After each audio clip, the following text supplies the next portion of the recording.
नमस्कार साथियों, आपका स्वागत है। प्रिय विद्यार्थियों, आज हम जिस विषय पर बात करेंगे वह है गद्य काव्य की भी।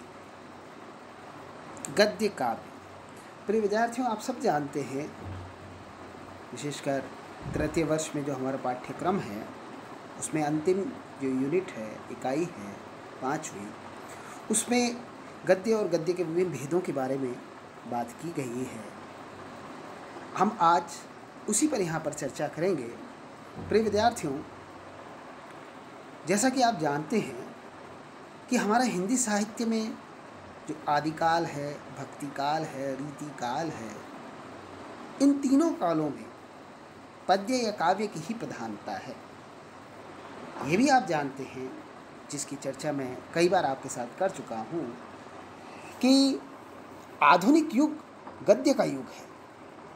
जब हम ये बात कहते हैं तो इस कथन में दो भावनाएं छिपी हुई है। एक तो यह कि आज हम जितना विस्तार और व्यापक चीज़ गद्य का देखते हैं उतना पद्य का नहीं, और दूसरी यह भावना भी छिपी हुई है कि आज के साहित्य में हमारे मन और हृदय को पूर्णतया तन्मय कर देने वाली विशेषताएं नहीं है, जैसी कि हम पूर्ववर्ती युगों में देखते हैं। पूर्ववर्ती युगों से मतलब आदिकाल, भक्तिकाल, रीतिकाल, इसका जो काव्य है वह हमें डुबो देता है, तन्मय कर देता है। वह बात गद्य काव्य में या गद्य में देखने को नहीं मिलती। प्रिय विद्यार्थियों, अगर हम थोड़ी सी चर्चा करें, तो आप पढ़ आए हैं अपने काव्यशास्त्र के पेपर में कि प्राचीन आचार्यों ने काव्य के लक्षण देते हुए गद्य और पद्य दोनों ही काव्यों का लक्षण एक ही दिया है। ये हम पढ़ा है पहले भी, जैसे शब्दार्थो साहित्य काव्यम, रमणीयार्थ प्रतिपादक शब्द काव्यम, वाक्यम रसात्मकम काव्यम, या फिर तददोषो शब्दार्थो सगुणा वनलंकृति पुनः क्वापि। ये हम काव्य शास्त्र में काव्य की परिभाषाओं के संदर्भ में पढ़ आए हैं, इनकी चर्चा कर आए हैं। इन सभी परिभाषाओं में गद्य पद्य काव्य के लक्षण विद्यमान हैं। दोनों में प्रमुख अंतर छंद की बद्धता और व्याकरण नियमबद्धता का है। गद्य और पद्य में अंतर क्या है? छंदबद्धता, काव्य छंदबद्ध होता है और गद्य छंदबद्ध नहीं होता, और व्याकरण जो होता है उनका नियम भी उनमें अलग होता है। इसीलिए हमें पद्य में भी स्मृति, शास्त्र, नीति के ग्रंथ मिलते हैं जिन्हें हम काव्य नहीं कहते, और गद्य में भी कादंबरी, हर्षचरित, दश कुमार चरित आदि काव्य भी देखने को मिलते हैं। प्रिय विद्यार्थियों, गद्य काव्य का महत्व कम नहीं है।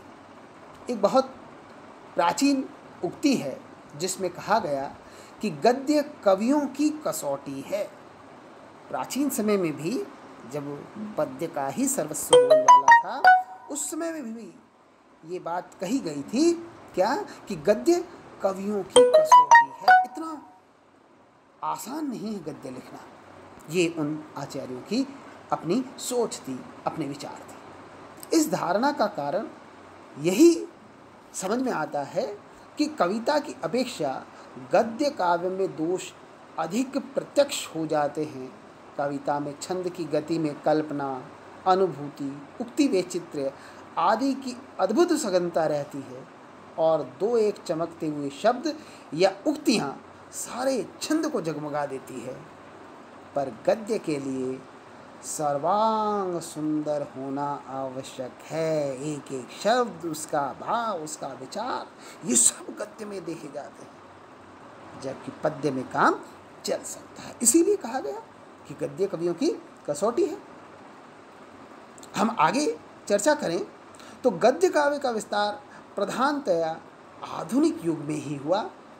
प्राचीन काल में काव्य के इस रूप पर अधिक ध्यान नहीं किया गया। जैसे मैंने कहा कि तीनों कालों में गद्य देखने को नहीं मिलता।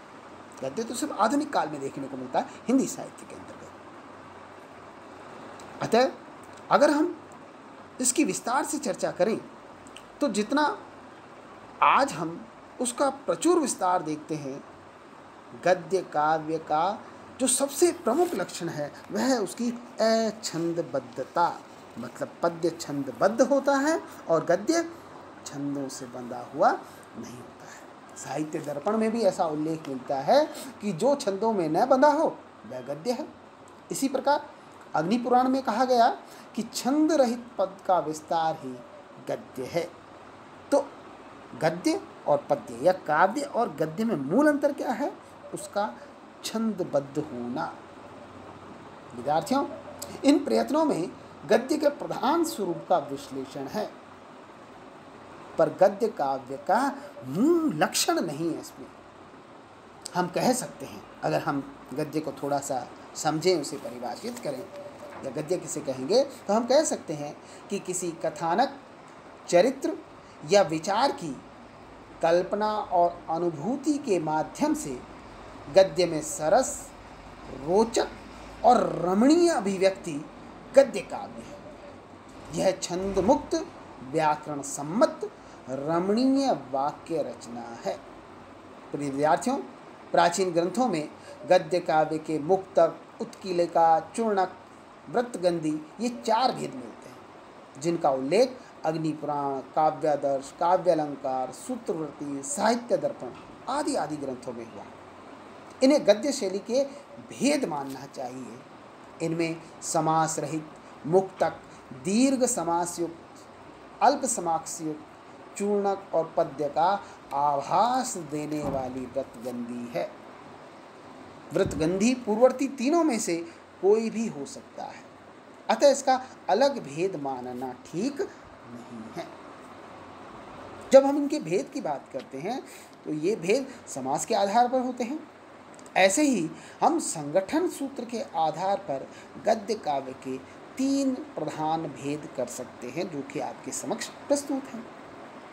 तो विद्यार्थियों, पहला गद्य प्रबंध, दूसरा अनिबद्ध मुक्त गद्य या निर्बंध, और तीसरा निबंध। निबंध की चर्चा हम पहले भी कर आए हैं।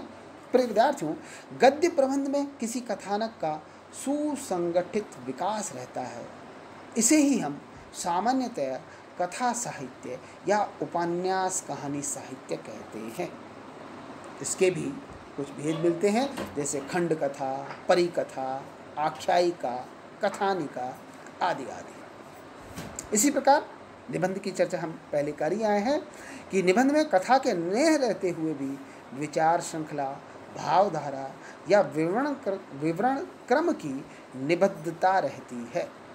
प्राय वह गद्य रचना जिसमें किसी विषय पर श्रृंखलित विवेचन अथवा वैयक्तिक भाव या विचारधारा का क्रमबद्ध रोचक प्रकाशन प्रस्तुत किया जाता है, वही निबंध कहलाता है। ये हम निबंध के बारे में भी चर्चा कर आए हैं।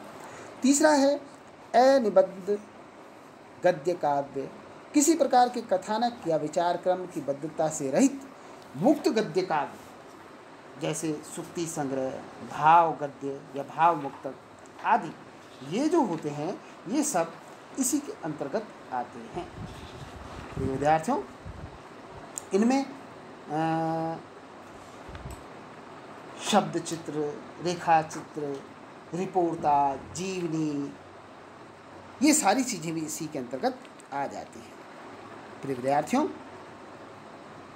आज हम इतना ही गद्य काव्य के भेदों के ऊपर एक भूमिका के रूप में मैंने आपको कुछ समझाने का प्रयास किया कि किस तरह से पद्य और गद्य में मूल भेद है और गद्य किस प्रकार से कई धाराओं में आगे बढ़ता है। पद्य लिखने का एक ही तरीका होता है, का पद्य या काव्य लिखने का एक ही तरीका होता है, लेकिन गद्य विविध रूपों में लिखा जाता है, जिनकी चर्चा हम फिर अगले और वीडियो में करेंगे।